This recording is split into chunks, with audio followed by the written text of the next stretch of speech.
आपके बच्चे को तेज़ बुखार है और आप किसी ऐसी जगह पे हैं जहाँ पे आप फौरी तौर पे किसी हॉस्पिटल पे या किसी डॉक्टर के पास नहीं जा सकते, तो आपको बच्चों को तेज़ बुखार को कम करने के तरीके आने चाहिए। उसमें कौन सी अद्वियात देनी है, कौन सी नहीं देनी। तो आज हम जो बात करेंगे उन तमाम अद्वियात में, जिसे हम आइबुप्रोफेन, जो कि ब्रुफेन के नाम से आती है, वो भी दे सकते हैं। एस्प्रिन छोटे बच्चों में कभी नहीं देनी।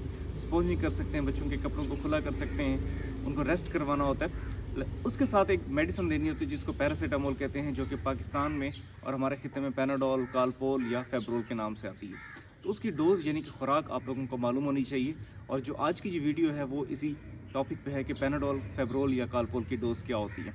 जैसे कि आप लोग जानते हैं कि जो हमारे यहाँ पैनाडोल है या ये कालपोल है, ये 3 मुख्तलिफ फॉर्मुलेशंस में आती है। एक ड्रॉपर्स होते हैं जो कि पहले 1 साल के बच्चे को देने होते हैं। उसके अलावा इसकी डिफरेंट स्ट्रेंथ्स हैं, जैसे 120 mg बाय 5 ml के साथ भी आती है और double strength 250 mg by 5 ml के साथ भी आती है। अब ये खुराक डिफरेंट बनती है। वज़न के हिसाब से देखा जाए तो हमने 10 to 15 mg पर kg आपने डोज देनी होती है। यानी कि अगर 1 किलो का बच्चा है तो आपने उसको 15 mg की खुराक देनी है। दिन में 3 से 4 मरतबा दे सकते हैं। ज़्यादा मरतबा देंगे तो साइड इफ़ेक्ट्स हैं, जो कि मैं आगे चल के आपको बताता हूँ। अब जिस तरह 3 किलो का बच्चा है उसको कितना देंगे, 45 mg बनता है।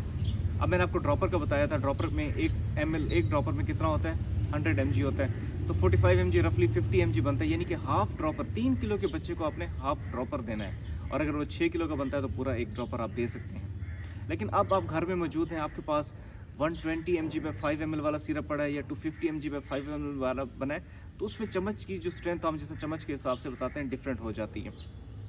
अब जिस तरह 120 mg बाय 5 ml है, यानी कि 5 ml में 120 mg है। अब 3 किलो का बच्चा है, जब आप उसको, या 10 किलो का चले बच्चा कर ले, 10 किलो का एक बच्चा है, उसको हम जब देंगे उसकी खुराक कितनी बनेगी, 15 के हिसाब से लगाया जाए तो 150 mg बनती है। तो जो हमारे पास सिरप पड़ा है 120 mg वाला, उसकी कितनी खुराक बनेगी, 6 ml तकरीबन सिरप की डोज बनती है। 6 ml सुबह, दोपहर, शाम, ये 4 मरतबा दिए जा सकते हैं। लेकिन वही सिरप, वही बच्चा है, लेकिन सिरप हमारे पास 250 mg पे 5 ml वाला बना है, उसकी कितनी डोज जाके बनेगी। देखिए 5 ml में 250 mg, अब हमारी खुराक बनती है 150 mg, तो ये आलमोस्ट 3 cc के करीब जाके बनता है। खुराक यानी कि कम होगी, कंसनट्रेटेड फॉर्म में नहीं होता ये सिरप। तो इसीलिए आपको ये तमाम खुराक मालूम होनी चाहिए कि आप अपने बच्चे को कौन सी खुराक दें जो उसके बच्चे के वज़न के हिसाब से ज़्यादा, क्योंकि जब ज़्यादा मिकदार में देंगे तो ये जिगर को नुकसान पहुंचा सकता है, जो कि जानलेवा भी हो सकता है।